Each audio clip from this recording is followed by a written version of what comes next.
আল্লাহ তাআলা বলছেন, বন্ধু যত কিছুর রব আমি আল্লাহ, তত কিছুর রহমত আপনি মুহাম্মাদুর রাসূলুল্লাহ সাল্লাল্লাহু আলাইহি ওয়াসাল্লাম। আমি রব্বুল আলামিন, আপনি রাহমাতুল লিল আলামিন। একই শব্দ ব্যবহার করছে, আমি রব্বুল আলামিন, আপনি রাহমাতুল লিল আলামিন। তাহলে আল্লাহ তাআলা নবী সাল্লাল্লাহু আলাইহি ওয়াসাল্লামের কি পরিমাণ মর্যাদা কোরআন শরীফে উল্লেখ করছে।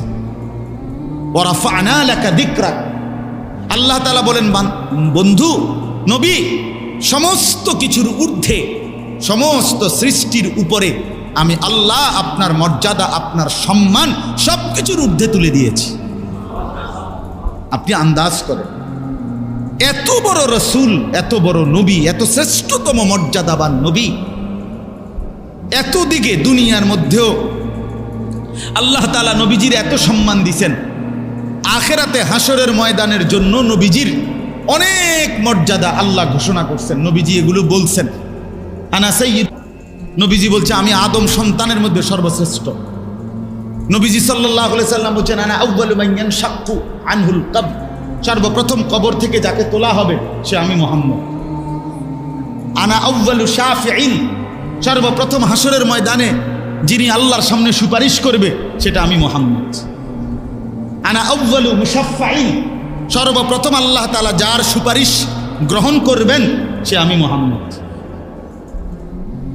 আনা আউয়ালু মান ইয়াকরাউ বাবাল জান্নাহ, সর্বপ্রথম জান্নাতের দরজার কড়া নাড়বে যে আমি মুহাম্মদ।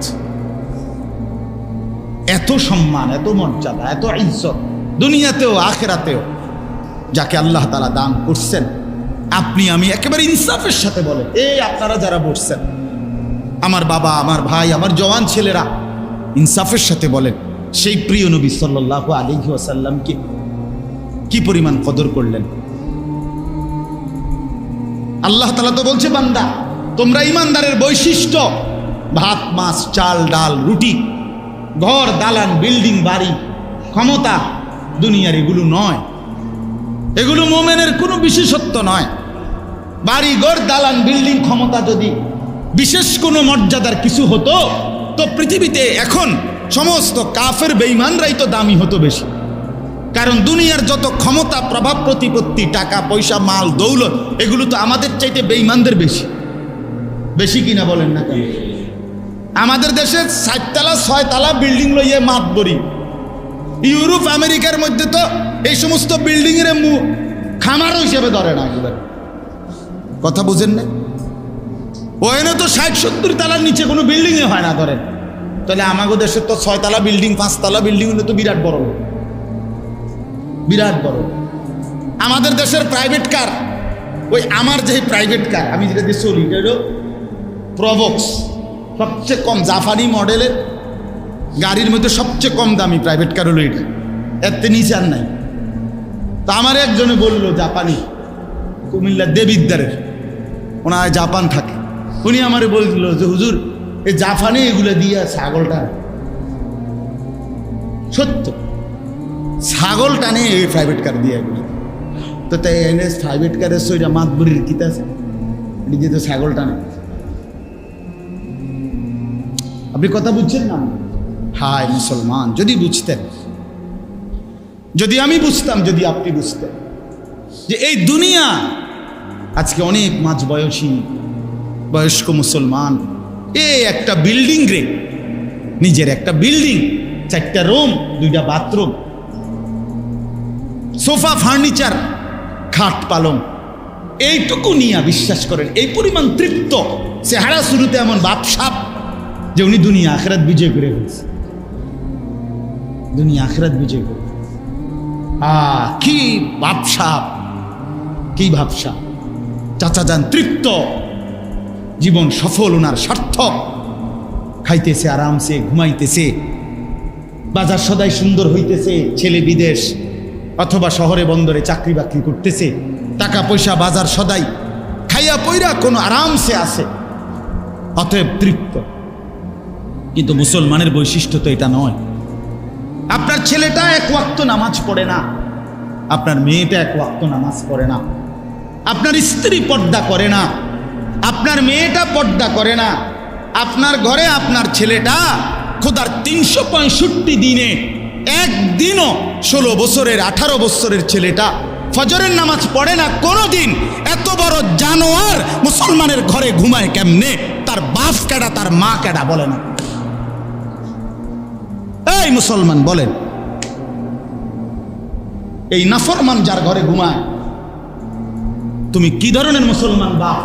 তুমি কি ধরনের মুসলমান মা? তোমার চোখে ঘুম আসে কেমনে? তুমি রাসূলুল্লাহ সাল্লাল্লাহু আলাইহি সাল্লামের সামনে হাসরের ময়দানে মুখ দেখাইবা কেমনে? হ্যাঁ, কথা বলেন না কেন? 20 বছর ধরে যার ঘরে প্রতিদিন রঙিন টেলিভিশন চলে, নর্তকীর নাচ চলে, আপনার স্ত্রী ছেলে মেয়ে প্রত্যেক দিন বইয়া বইয়া আমনের ঘরে বইয়া আমনের দেওয়া ডিশের বিল, আমনের দেওয়া বিদ্যুতের বিল, এই অবস্থায় আমনের টাকা দিয়া চলে টেলিভিশন, নর্তকীর নাচ, সিনেমা, গান, হিন্দি সিরিয়াল, আমনের বেডি আর আমনের জিফুতে দেখে, আর আমনে ঘরে ঘুমান, আমনে ভাত খান, আমনে যে একটা বাপ লইয়া আড়েন, মনে হয় যেন আপনি শুক্রের উপরে না বাঁচতে আছেন। হ্যাঁ, আপনি মরতেন না, আপনি মরতেন না, আপনি কবরে যাইতেন না, আপনার এই হিসাব দিতে হবে না? আপনি রাসূলুল্লাহ সাল্লাল্লাহু আলাইহি ওয়াসাল্লামের সুপারিশের জন্য গেলে, হাউজে কাউসারের পানির জন্য গেলে, আল্লাহর নবী সাল্লাল্লাহু আলাইহি সাল্লাম, খোদার কসম কোরআনে আছে, আল্লাহ বলছে, বন্ধু আপনার সামনে আপনার উম্মতের আমলনামা খুলবো, ওয়াজিনা বিকা আলা হাউলাই শাহীদা, আপনাকে সামনে রেখে বন্ধু আপনার উম্মতের আমলনামা আমি খুলে দেখাবো। আল্লাহর নবী তখন খুলে দেখবে, বলবে, উম্মত, একটা পৃষ্ঠার মধ্যে নামাজ নাই, সেজদা নাই, হালাল উপার্জন নাই, হারামের ত্যাগ করার কোনো খবর নাই। প্রতিদিন তোর ঘরে উম্মত নাচ গান টেলিভিশন সিনেমা চলতো, তোর স্ত্রী বেপর্দা, তোর মেয়ে বেপর্দা, কোন লজ্জায় উম্মত তুই আমার সামনে সুপারিশের জন্য আসলি? আমি কেন তোরে সুপারিশ করব? আমি কেন তোর জন্য হাউজে কাউসারের পানি দেব? হযরত মাওলানা তারেক জামিল সাহেব বলেছেন, হাসরের ময়দানে নবীজি তার পাপী উম্মতকে, অসংখ্য গুনাহগার পাপী নাফরমান যার আমল নামায় গুনাহ গুনাহ ভরা, খোদার কসম হযরত বলছেন, আল্লাহ নবী সাল্লাল্লাহু আলাইহি সাল্লাম তখন নিজের পিঠ মুবারক, নিজের পিঠ চাদর সরাইয়া বলবে, উম্মত আমার পিঠটা দেখো, আমি তায়েফে এই পরিমাণ পাথরের আঘাত সয়েছি যে আমার পিঠটা চালনির মতো ছিদ্র হয়ে গেছে, বিনিময়ে এই আমলনামা দেখার জন্য আমার 23 বছরের চোখের পানির বিনিময়ে এই তুমি 30 বছর দাড়ি কাটলা, 20 বছর তুমি দাড়ি কাটলা, কোনোদিন আমার কথা মনে পড়লো না? এই ছিল আমার কষ্টের বিনিময়ে। যারা সুদ খান কেমনে দাঁড়াবেন? যারা ঘুষ খান কেমনে দাঁড়াবেন? যাদের চেহারায় দাড়ি নাই কেমনে দাঁড়াবেন? যাদের স্ত্রী বেপর্দা কেমনে দাঁড়াবেন? নবীকে পাইয়া যে খুশি আমনে, কিতা আসলে কিতা? জিলাপি, বিরিয়ানি, খিচুড়ি, এই খুশি, এটাকে বলে খুশি? রাসূলুল্লাহ সাল্লাল্লাহু আলাইহি ওয়াসাল্লামকে পেয়ে খুশি মানে এটা ইনসাফ? নবী সাল্লাল্লাহু আলাইহি সাল্লামের 23 বছরের এই কলিজা ছেঁড়া দিন, এই চোখের পানি, এই দান দান শহীদ করা, এই পেটে পাথর বাঁধা, পিঠটা ঝাঁঝরা করে ফেলা, এই সব কিছুর বিনিময় বুঝি এই বিরিয়ানির দেখছি। হায় মুসলমান, কেমনে এত বড় জুলুম করলেন? কেমনে এত বড় জুলুম করলেন?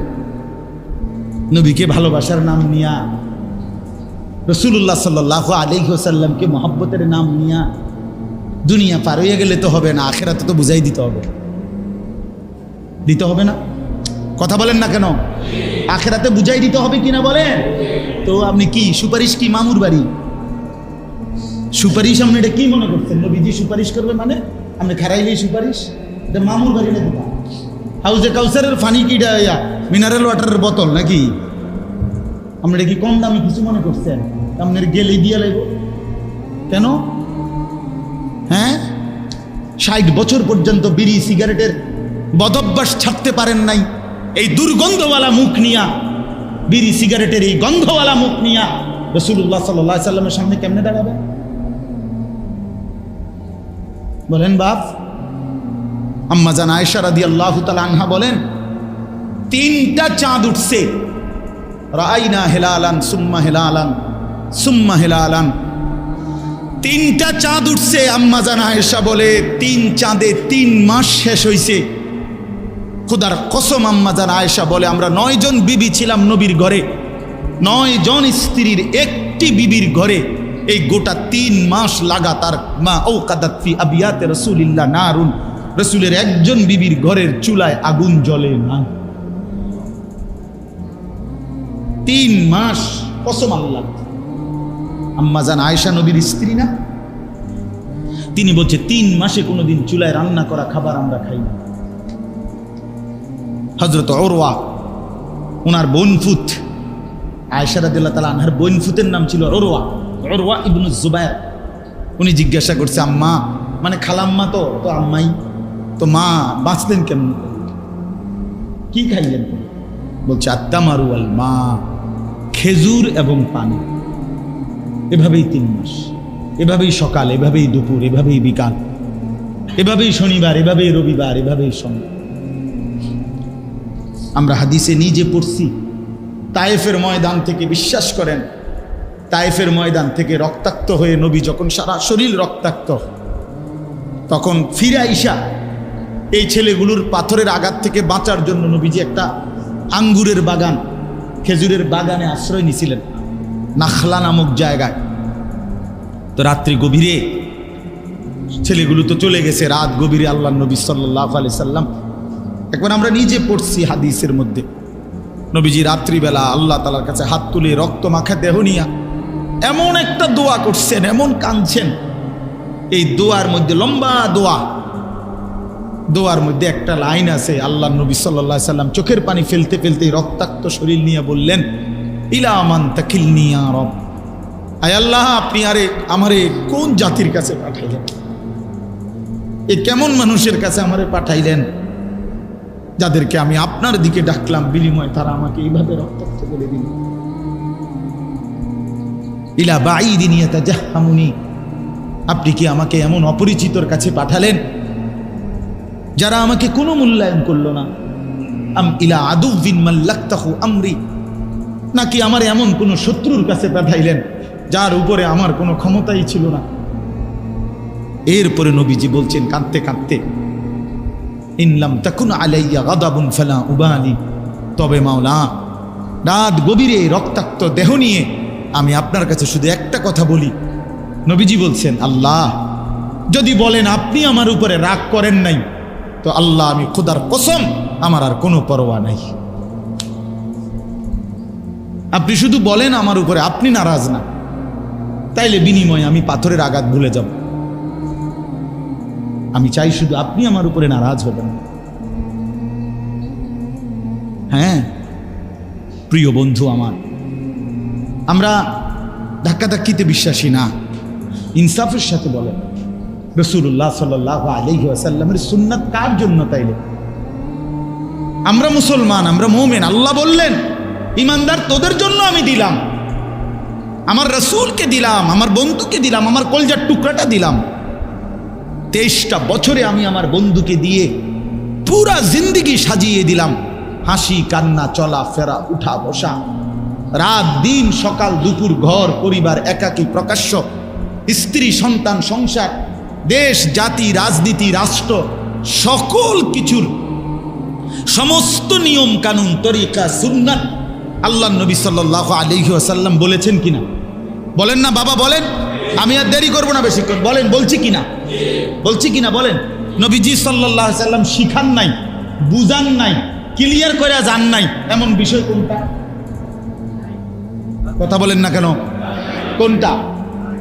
কোন বিষয় পৃথিবীতে 1450 বছরে, আজকে 1500 বছরের ভিতরে পৃথিবীতে কেউ প্রমাণ করতে পারছে যে মুহাম্মদ এই বিষয়ে কিছু বলে নাই সাল্লাল্লাহু আলাইহি ওয়াসাল্লাম? কি সেই বিষয়টা? কোন বিষয়ে দিক নির্দেশনা নাই?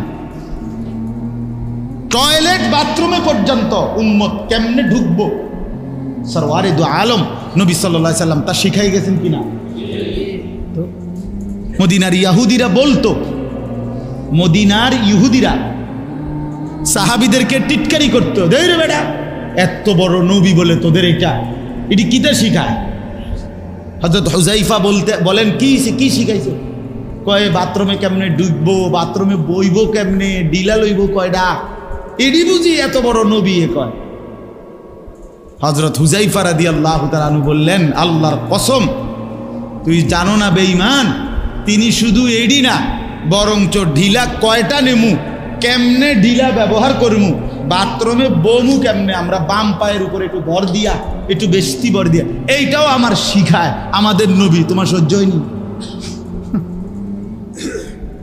মানে উনি আরো এটারে কি করছেন, গর্বের সাথে বলছেন যে হ্যাঁ, তিনি শিখায় আমাদেরকে, একটি বিষয় তিনি বলা ছাড়া, শেখানো ছাড়া আমাদের জন্য ছেড়ে দেয় নাই। এইটা তোমরা আইডিয়া করে নিও। এমন বিষয় কোনটা বলেন না বাবা, চাচা বলেন, কথাটা আমার বুঝেন নাই? যে উম্মত এই বিষয়টা তোমরা আইডিয়া করে কি করে নিও, পরামর্শ কইরা তোমরা একটা গুছাইয়া নিও। আমি তো মোটামুটি বহুত কিছু কইছি, জিডি রয়েছে এডি তোমরা মিলাইয়া লইও, এরকম না। আমি তো সভাপতি সেক্রেটারি ঘোষণা দিয়ে দিছি, কমিটির বাকি নামটি তোমরা মিলাইয়া লইও, এমন তো?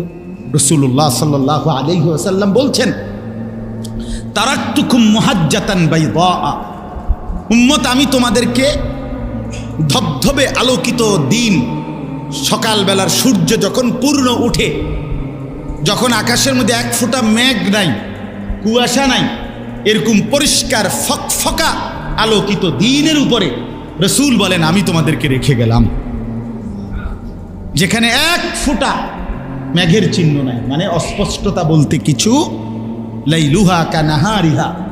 এরপরে নবীজি আরো ভাঙ্গা দিছে, বললেন যে শোনো, আমি কিন্তু তোমাদের রাত দিনের মতো বরাবর করে দিলাম। অর্থাৎ দিনের আলোতে পৃথিবীর যত মাসআলা তাও বলে গেছি, রাতের অন্ধকারে যত মাসআলা দরকার হবে তোমাদের, আমি রাসূল তাও বলেছি।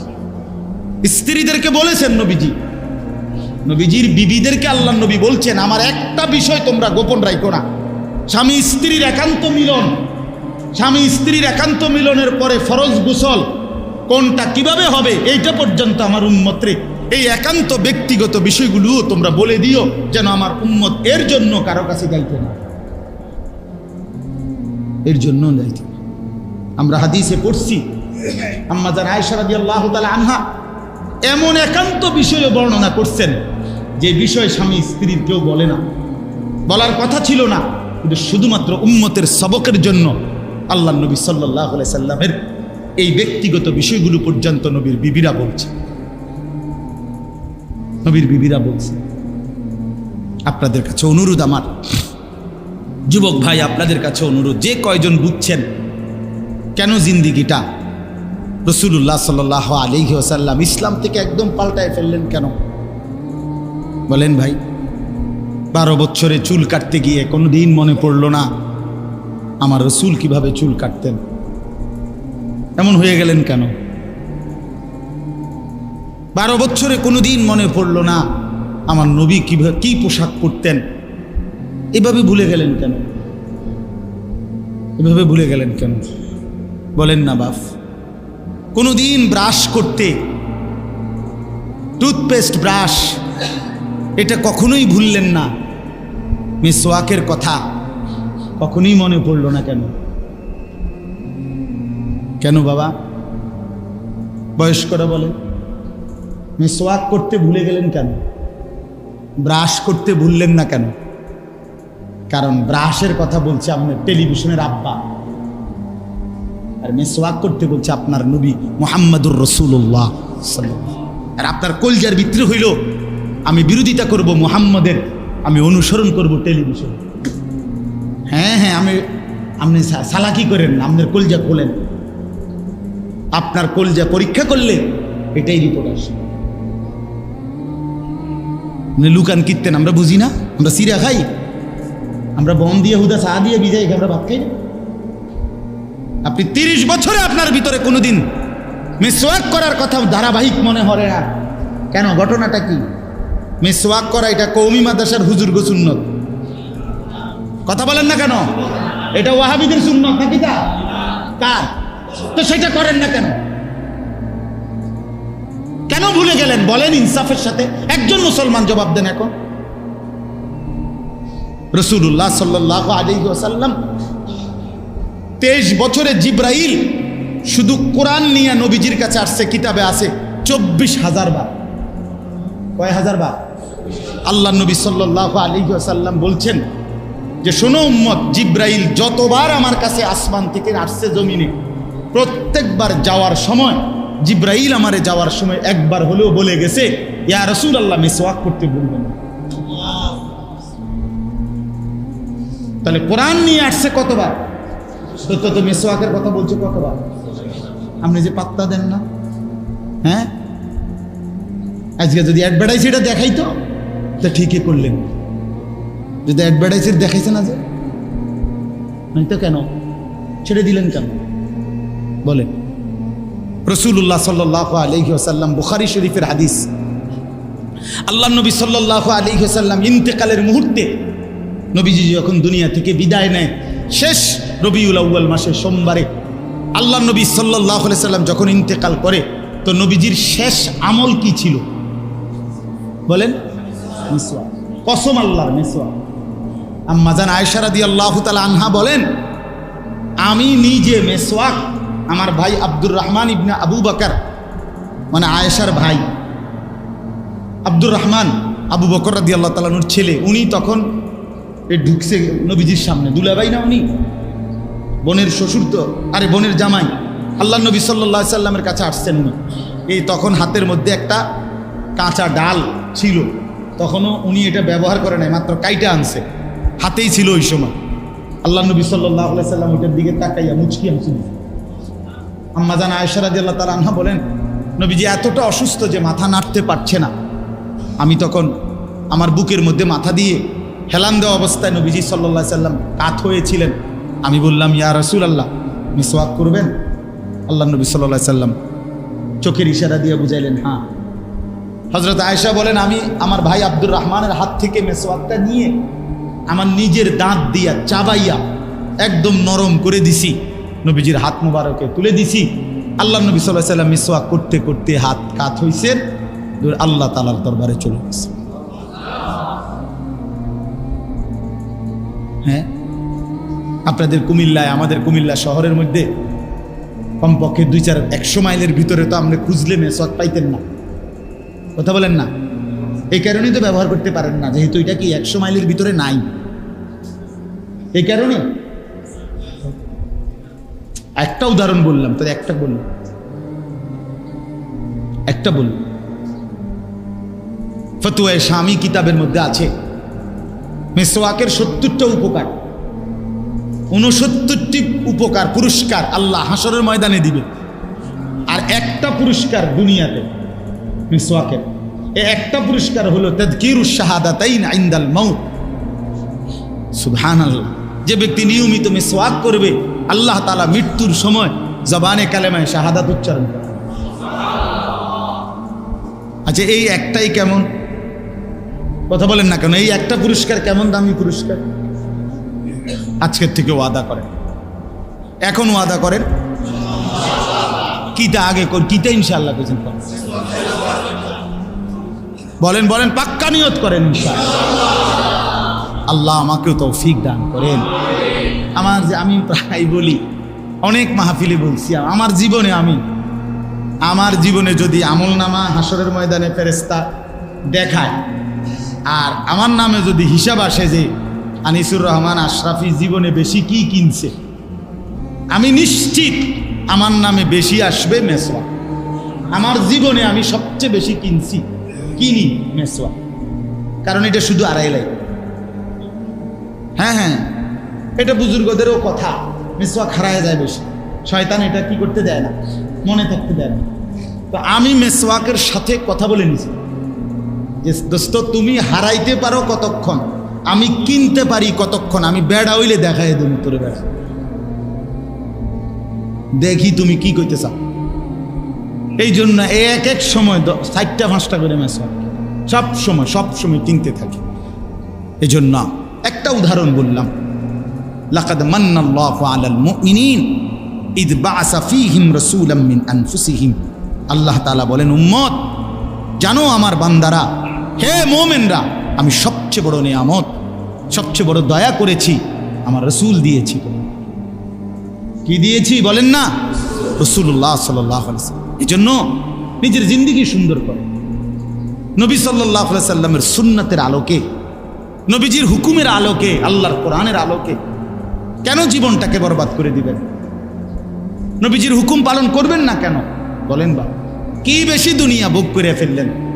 যারা হারাম উপার্জন করেন, যারা হালাল পথে চলেন না, যাদের ঘরে পরিবারের মধ্যে পর্দা পুশিদা নাই, আপনাদের স্ত্রী অতিরিক্ত কি ভোগ করে ফেললো, আর ইমানদারের বউ ব্যর্থ কি হইল? পর্দানশীল নারী কি পাইল না, আর বেপর্দা নারী অতিরিক্ত কি পাইল? কথা বলে কি বেশি কি পাইছে এ বুড়ি? এই যে রাস্তায় যে সমস্ত মহিলা বেপর্দা চলে, এ বুড়ির অতিরিক্ত অর্জন কি? অতিরিক্ত অর্জন একটাই, হাজারো পুরুষের উপভোগের লোলুপ দৃষ্টি ছাড়া আর কিচ্ছু না। হাজারো যুবক যারা তাকাইছে বেডির দিকে, বেপর্দা মেয়েটার দিকে, ওই যুবকের কলজাটা যদি পরীক্ষা করে বাইরিত, রিপোর্ট বাইরিত, তোই দেখতা তুমি এটার ভিতরে কিতা বাইরেছে, তোমারে নিয়া কি অসভ্য কল্পনা করছে, যদি সেটা আলটা রিপোর্ট বাইরিত তাই না বুঝতা, তাই না বুঝতা। এই জন্য দয়া করে, মেহেরবানি করে নিজের উপরে রহম করেন, নিজের উপরে দয়া করেন বাবা, নিজের উপরে দয়া করেন, নিজের উপরে দয়া করেন। এত বড় রাসূল সাল্লাল্লাহু আলাইহি ওয়াসাল্লাম, এত বড় শ্রেষ্ঠতম নবী পেয়ে আমাদের উচিত সামান্য সামান্য মহব্বত না, এই সামান্য নামকে ওয়াস্তের সামান্য মহব্বত দিলে হবে না বাপ। এটা তর্কের বিষয় না, ঝগড়ার বিষয় না। বিশ্বাস করেন, আপনারা আমার দলভুক্ত করার জন্য আমি আসি নাই, আল্লাহর কসম আমি আসি নাই। আমি আসছি এই কথা মনে করাই দিতে। আপনারা আমরা যে আন্দাজ করছেন ফুল, আমরা যা মনে করছি মালা, আমরা যা মনে করছি সামান্য রকমের খানা খাদ্য, সামান্য একটু উৎসব, এটাই নবীজি সাল্লাল্লাহু আলাইহি সাল্লামের সম্মান ইজ্জত না বাবা, তিনি তার চাইতে কোটি কোটি গুণ ঊর্ধ্বে। আপনি আন্দাজই করতে পারেন না, আপনি আন্দাজই করতে পারেন না। আল্লাহ তাআলা চেয়েছেন আপনার কাছে আমার কাছে, নবীজি চেয়েছেন আপনার কাছে আমার কাছে, পুরা আপাদ মস্তক, মাথার চুল থেকে পায়ের নখ, ভেতর বাহির এবং ঘর পরিবার জিন্দিগির সমস্ত জায়গা রাসূলুল্লাহ সাল্লাল্লাহু আলাইহি ওয়াসাল্লামের তরিকা ইত্তেবা অনুসরণের মাধ্যমে সাজিয়ে তোলা, এইটা চাইছেন আল্লাহ আমাদের কাছে নবীজির মাধ্যমে। নবীজি নিজেও চাইছেন আমাদের কাছে। আল্লাহ বলছেন ফাত্তাবিউনি, বন্ধুকে অনুসরণ করো, ইউহিব্বুকুমুল্লাহ, আমি ভালোবাসবো তোমাদেরকে, ওয়া ইয়াগফির লাকুম যুনুবাকুম, বন্ধুর অনুসরণ শুরু, তোমার গুনাহ মাফ শুরু। আল্লাহ বলছেন ওয়াত্তাবিউহু লাআল্লাকুম তাহতাদুন, কোরআনে আছে তোমরা আমার রাসূলের অনুসরণ করো, আমি আল্লাহ ওয়াদা দিলাম তোমরা হেদায়েত পেয়ে যাবে। আল্লাহ তাআলা বলছেন ফাল্লাযীনা আমানু বিহি ওয়া আযযারুহু ওয়া নাসারুহু ওয়াত্তাবাউন নূরাল্লাযী উনজিলা মাআহু উলাইকা হুমুল মুফলিহুন। কোরআনের আয়াত। আল্লাহ বলেন যারা রাসূলের উপরে ঈমান আনবে, রাসূলকে সম্মান করবে, রাসূলের দ্বীনকে সাহায্য করবে এবং আমার রাসূলের উপরে যে কোরআন নাজিল করেছি সেই কোরআনকে অনুসরণ করবে, খোদার কসম আল্লাহ বলছে উলাইকা হুমুল মুফলিহুন, ওই মানুষগুলোই সফল কামিয়াব জান্নাতি। তো আল্লাহ তাআলা কি বললেন? আল্লাহ তাআলা আপনার কাছে আমার কাছে কি চাইলেন?